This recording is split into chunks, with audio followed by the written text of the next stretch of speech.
तो हेलो बच्चों, आज हम पढ़ेंगे विघ्नता अदब की जय प्रकृति का लेक्चर नंबर 25।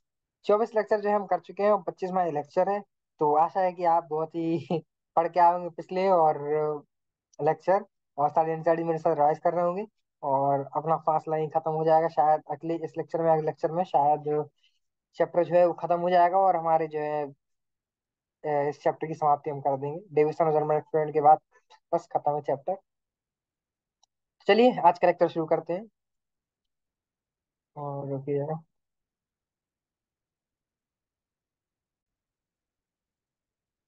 तो आज हम पढ़ेंगे डेविएशन तथा जर्मन प्रयोग को कंप्लीट करेंगे, ट्राई करेंगे कि आज इसको कंप्लीट कर दें। तो चलिए शुरू करते हैं। तो ये देखिए, तो अब समझने का प्रयास कीजिए। रुकिए मैं पेन ले लेता हूँ।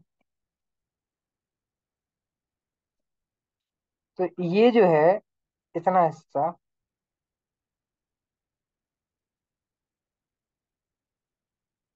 इसको जो है डेविसन और जर्मन ने नाम दिया इलेक्ट्रॉन कण। ये जो क्या कर रहे हैं, मान लीजिए कि यहाँ से जो है इलेक्ट्रॉन आ रहे हैं, ठीक है। तो फिर इन लोगों ने क्या किया कि मान लीजिए मैं आपको बना के बताता हूँ।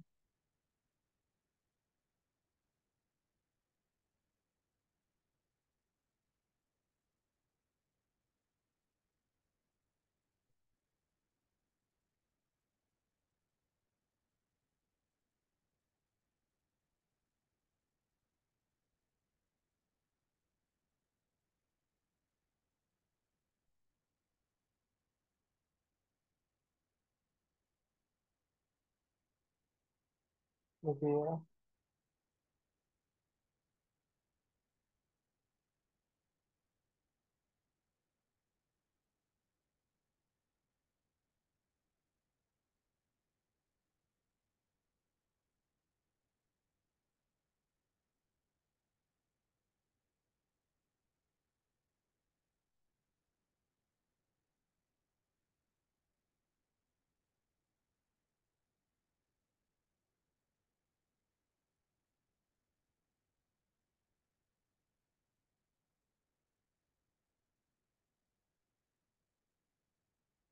तो ये डब्बा आपको लग तो नहीं रहा होगा, लेकिन ये डब्बा समझ लीजिए। और चलिए, तो मान लीजिए यहाँ पे जो है अ, इस वाले जो है भाग पर हमने एक जो है बड़ा सा सर्किल बनाया, मतलब एक गोला बनाया। और फिर हमने क्या किया, यहाँ एक छोटा सा गोला बनाया। और मान लीजिए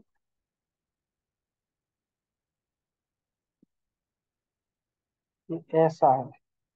रुकिए।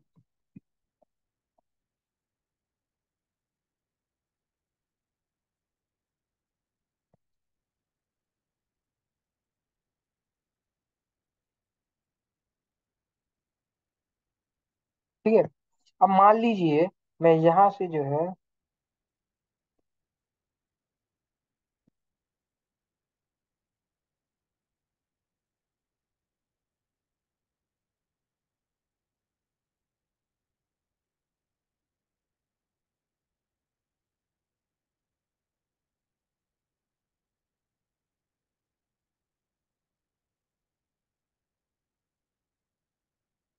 यहाँ से मान लीजिए इलेक्ट्रॉन जो है अंदर आता है। एक नहीं, बहुत सारे। ये जो है मान लीजिए यहाँ यहाँ यहाँ पूरे जो है बहुत सारे इलेक्ट्रॉन जो है यहाँ से मान लीजिए अंदर आते हैं। और अब ये पहले तो आए हैं इतने बड़े सर्कल से और इतने बड़े गोले से। और इस साइड से अब इतनी सी इतनी पतली नली कर दी इन लोगों ने। इस साइड से तो ये आए थे बड़े गोले से, लेकिन ये धीमे धीमे धीमे धीमे निकलेंगे इतने से छेद से। जब ये इतने से छेद से बाहर निकलेंगे तो ये बहुत तेजी से बाहर निकलेंगे और बहुत ज्यादा, मतलब ये अगर आपने कभी गौर किया हो, तो अगर आप पानी डालते हो गमलों में, तो आपने देखा हो जब हम बॉल को पकड़ते हैं और उसके आगे जो है उंगली लगा देते हैं, पानी की धारा तेज हो जाती है। क्यों हो जाती है? क्योंकि जो है हमने उसका सरफेस एरिया कम कर दिया, तो प्रेशर बढ़ गया। तो वो जो है सरफेस एरिया कम करने पर प्रेशर बढ़ गया। आपने पढ़ा ही होगा ये पहले।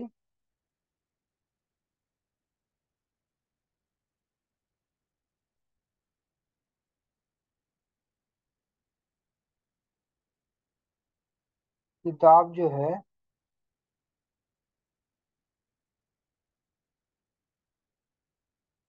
आ,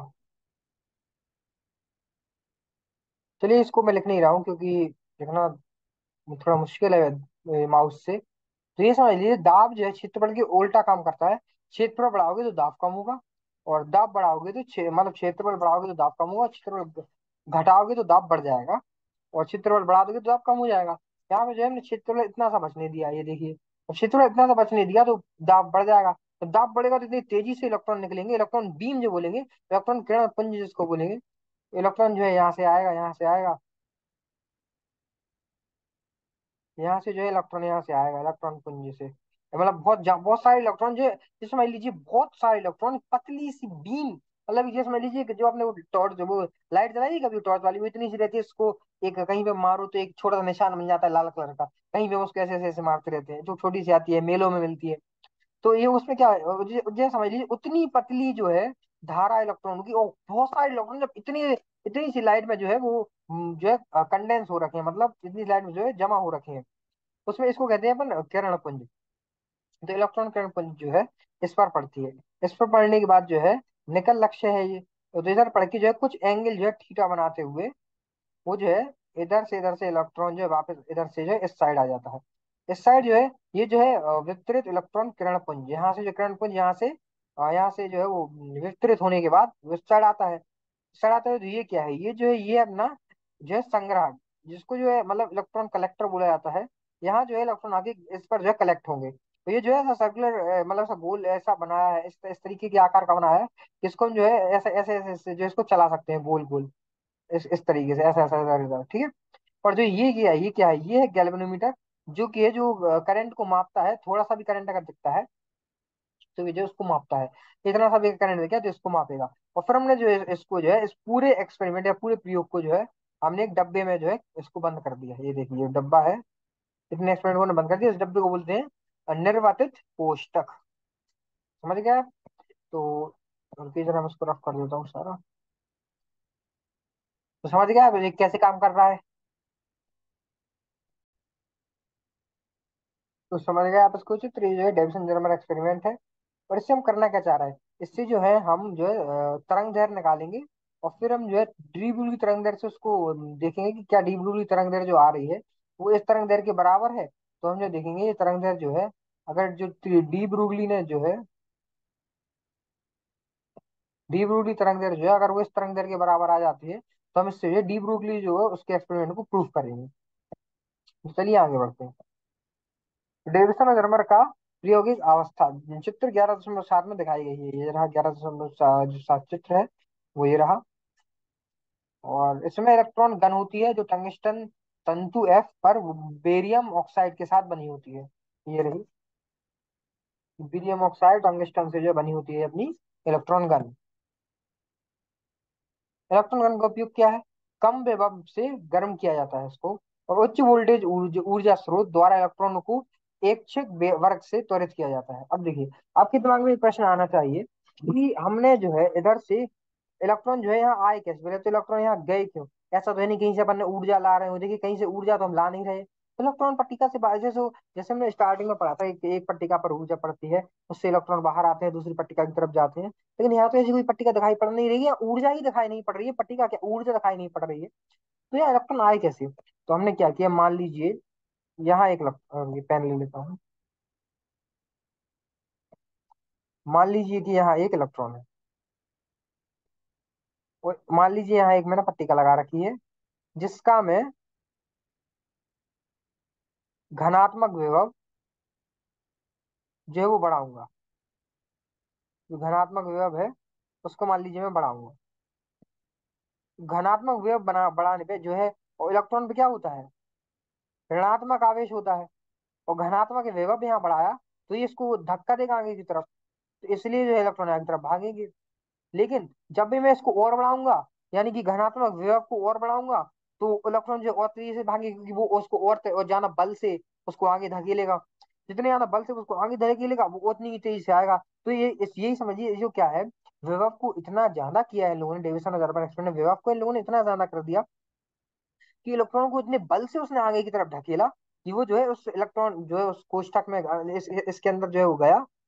और इसके अंदर जाते ही उसको जो है इन्होंने इतनी तेज जाते हुए इलेक्ट्रॉन को, पहले वो ऐसे गए तो धीमे धीमे धीमे धीमे धीमे ऐसे हो गए, मतलब ये समझ लीजिए, मैं आपको ऐसे करके दिखाता हूँ। और भी हाँ, पहले ऐसे घुसे और धीमे धीमे धीमे धीमे धीमे धीमे पास में आ गए।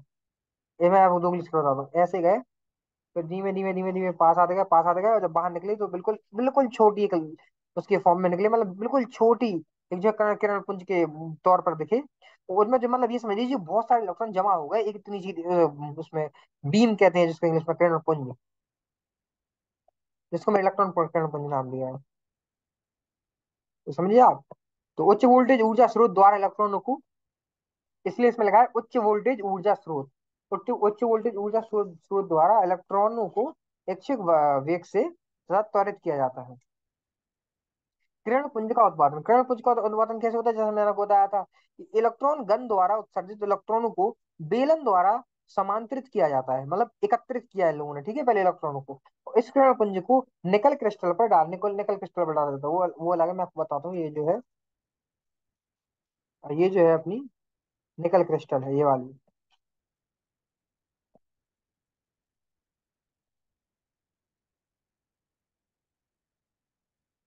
ये इस पर लिखा है ये निकिल लक्ष्य। ये जो है निकल, निकल जो बनी हुई है अपनी निकल से, और यहीं पे जो इलेक्ट्रॉन घलेंगे तो इसी की वजह से जो है विवरित होंगे वो। चलिए आगे चलते हैं।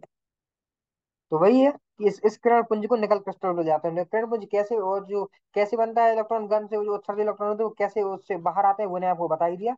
ये जो क्या है कि ये समझ लीजिए बहुत मतलब बड़े वो से लेंगे, वो बड़े छोटे से बीम में उसको कन्वर्ट करेंगे, मतलब छोटे से किरण पुंज में कन्वर्ट करेंगे। और फिर जो है इलेक्ट्रॉन किरण पुंज पड़ेगा उससे जो है अपनी निकल क्रिस्टल पे, वो उसको जो है विवरित करेगा। किरण पुंज का मापन कैसे होता है? क्रिस्टल के परमाणुओं द्वारा इलेक्ट्रॉन प्रकीर्णित होते हैं, और संसूचक और गैल्वेनोमीटर के साथ मापन किया जाता है। तब देखिए, यहाँ पर जो है ये संग्राहक लगा हुआ है, और संग्राहक से जो है जुड़ा हुआ है अपना ये गैल्वेनोमीटर। तो ये जो है जैसे ही इलेक्ट्रॉन यहाँ पर पड़ता है, तुरंत ही गैल्वेनोमीटर उसको भाप लेता है। गैल्वेनोमीटर क्या भापता है? गैल्वेनोमीटर एक छोटे से छोटे जो है प्रकाश के, उसके प्रकाश के जो प्रकाश धारा होता है उसको माप लेता है, छोटे से छोटे प्रकाश धारा को। तो गैल्वेमीटर जो है संग्राहक के साथ लगा होता है, तो जैसे ही इलेक्ट्रॉन यहाँ पे आते हैं वो गैल्वेमीटर उसको तुरंत भाप लेता है, और अपन को जो है बता देता है कि यहाँ पे आ गया है। तो बस ये जो है इसका गैल्वेमीटर का काम है, और यही जो है यहाँ पे भापता है। तो मतलब क्या, जो प्रश्न है ना कि इसको भापते कैसे हैं, किरण पुंज का मापन, मापन कैसे होता है? संसूचक और गैल्वेमीटर के साथ इसका मापन किया जाता है। प्रकीर्णन के कोण का मापन, प्रकीर्णन के कोण का कैसे मापन किया जाता है? तो संसूचक को वृत्ताकार मापानी पर घुमाया जाता है। गैल्वेमीटर में विशेष संग्राहक के अनुक्रमानुपाती होती है। इस उपकरण से आशांश के मन के लिए प्रकीर्णन कोण का, इसी तरह मैं उसको सही कर देता हूँ। तीसरा पॉइंट जो है उसको आप स्किप कर दीजिए, वो थोड़ा गलत लिखा हुआ था, कुछ नहीं है। वो नॉर्मल कुछ नहीं था, तो वो इम्पोर्टेंट नहीं था, तो मैंने उसको हटा दिया। वो गलत भी लिखा हुआ था। तो एक बार मैं आपको बता देता हूँ। हाँ, तो हम, हाँ तो यहाँ से जो है अब आपको समझ में आया ना? 2 मिनट रुकिए जरा। चलिए, हाँ, आपको समझ में आया ना कि कैसे जो है यहाँ से जो इलेक्ट्रॉन बीम, इलेक्ट्रॉन किरण पुंज कैसे बनाया जाता है।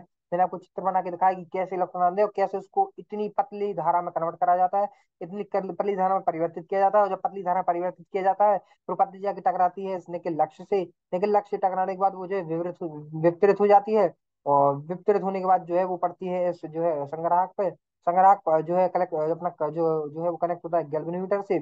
गैल्वेनोमीटर जो इलेक्ट्रॉन की उसको भाप लेता है कि इलेक्ट्रॉन आया है, क्योंकि विद्युत धारा जो है मापता है गैल्वेमीटर, तो उससे उसने मापा, मतलब बहुत गैल्वेमीटर बहुत छोटे विद्युत धारा को माप लेता है, तो उसने उसको मापा, और फिर हमें पता चला कि यहाँ पे जो है इलेक्ट्रॉन है। तो इससे जो है आपके दिमाग में एक प्रश्न आया होगा, तो इससे हुआ क्या? हाँ चलिए, संग्राहक में आ गए इलेक्ट्रॉन और गैल्वेमीटर ने भाप भी लिए, तो इससे होगा क्या? इससे यह होगा कि जो है अब हम इससे नापेंगे क्या, इसकी तरंग दैर्ध्य। तरंग दैर्ध्य नापने के बाद हम इसको देखेंगे कि क्या ये द्विध्रुवीय तरंग दैर्ध्य से मैच कर रही है। अगर ये द्विध्रुवीय तरंग दैर्ध्य से मैच करती है तो जो तरंग दैर्ध्य, द्विध्रुवीय की तरंग दैर्ध्य जो है मतलब वो सही है। मतलब ये समझ लीजिए इन्होंने ये ट्राई किया, इन्होंने प्रयास किया कि हम एक काम करते हैं कि हम जो है तरंग दैर्ध्य को नापते हैं। अगर तरंग दैर्घ्य डी ब्रूगली तरंग दैर्घ्य से बराबर आ गई तो डी ब्रूगली ने प्रज्वलित तरंग दैर्घ्य बताई है, वो बिल्कुल सही बताई है उनके फॉर्मूला के हिसाब से। और अगर नहीं आती है तो फिर ये वो सोचते हैं, तो इसे बताएंगे फिर कि तरंग डी ब्रूगली तरंग दैर्घ्य में क्या कमियां हैं या फिर वो गलत है या नहीं। तो लोगों ने इसको जस्ट उसको जो है प्रयास को, ये डी ब्रूगली जो तरंग दैर्घ्य है उसको जो है प्रूव करने के लिए किया था कि क्या वो सही है या गलत है। तो ये लोग जो है बाद में उसको मैच करेंगे, इसमें जो है तरंग दैर्घ्य निकालेंगे, बाद में डी ब्रूगली तरंग दैर्घ्य से उसको देखेंगे कि क्या ये उसके बराबर आ रही है या नहीं आ रही है। उसके हिसाब से फिर देखते हैं, क्या पता है जो प्रयोग फेल हो जाए। मैं भी आपको नहीं बताऊंगा। आपको जो है घर पे जाना है, एनसीईआरटी जो अभी घर पे ही होंगे आप मेरे हिसाब से, तो आपको जो है एनसीईआरटी जो है पढ़नी है, आपको रीडिंग लगानी है, उसमें लिखा है कि उसको जो है आगे का सारा, तो मैं अभी अभी से आपको नहीं बताऊंगा। तो आपको जो है जाना है, पढ़ना है, और अगले लेक्चर में जो है आप पढ़ के आइएगा जो है डेविसन और जर्मन एक्सपेरिमेंट को पूरा। डेविसन और जर्मन एक्सपेरिमेंट का जो है उसका अगले लेक्चर जो है शायद हाँ, अगले लेक्चर में जो है हम इसको कंप्लीट कर देंगे। तो अगले लेक्चर में जो है हम इसको कंप्लीट कर देंगे, और आपके जो है रिवीजन भी कराएंगे अगले लेक्चर में। तो वो भी हो जाएगा और आराम से कंप्लीट हो जाएगा। तो आप प्लीज मेरे हिसाब से पूरी एनसीईआरटी पढ़ के आइएगा। डेविसन और जर्मन एक्सपेरिमेंट तो पढ़ के लिए पूरी एनसीईआरटी पढ़ लीजिएगा, क्योंकि हमारा लेक्चर खत्म होने को है, चैप्टर ही खत्म होने को है। तो अगर आप अभी तक अगर आप एनसीईआरटी नहीं पढ़े हो तो मेरे हिसाब से गलत कर रहे हो। अगर आप पढ़ भी चुके हो तो दोबारा पढ़ लीजिए, क्योंकि जितनी बार पढ़ेंगे उतना सही है। अभी तक मैं आपसे रोज कहता हूँ एनसीईआरटी पढ़ लीजिएगा, क्यों पढ़ लीजिए, क्यों कहता हूँ, अगर आप उसको 5-6 बार पढ़ लेंगे ना, फिर आपको ये आसान लगने लगेगी, फिर आपको ऐसा लगेगा कि यार ये तो कुछ भी नहीं है, ये तो चैप्टर मेरे हाथ बाएं हाथ का खेल है। तो आप इसको जो है सारे चैप्टर को कंप्लीट करते रहिए। और आप जो है ना कोशिश कीजिए कि सारे इंडेक्स को मेरे साथ कंप्लीट करें, सारे डायग्राम और सारे चित्र मेरे साथ बनाते चले, और सारे फॉर्मूलाज मेरे साथ याद करते चलें। तो बाकी आज का लेक्चर यहीं समाप्त करते हैं, और अगले लेक्चर में डिवीजन मेजरमेंट एक्सपेरिमेंट करेंगे। तो आप पढ़ के आइएगा प्लीज, एनसीईआरटी जरूर पढ़ के आइएगा, डिवीजन एक्सपेरिमेंट तो पढ़ना ही है, साथ में एनसीईआरटी भी पढ़ के आइएगा। और चलिए फिर आज लेक्चर कंप्लीट खत्म करते हैं। तो आज हमने क्या पढ़ा, आज हमने डेविसन और जर्मर उपयोग को जो है देखा, कैसे वह काम करता है, उसको मैंने चित्र के तौर पर आपको दिखाया। और कैसे जो है इसकी तरंग दैर्घ्य को नापेंगे वो हम अगले लेक्चर में देखेंगे, और अगले लेक्चर में हम जो है इसको कंप्लीट कर देंगे, डेविसन और जर्मर उपयोग को कंप्लीट कर देंगे। और जो है कल हम जो है रिवीजन भी करेंगे थोड़ा अपने चैप्टर का, उसके बाद जो है हम चैप्टर को समाप्त कर देंगे। तो चलिए फिर मिलते हैं अपने अगले लेक्चर में, जब तक के लिए टाटा बाय बाय।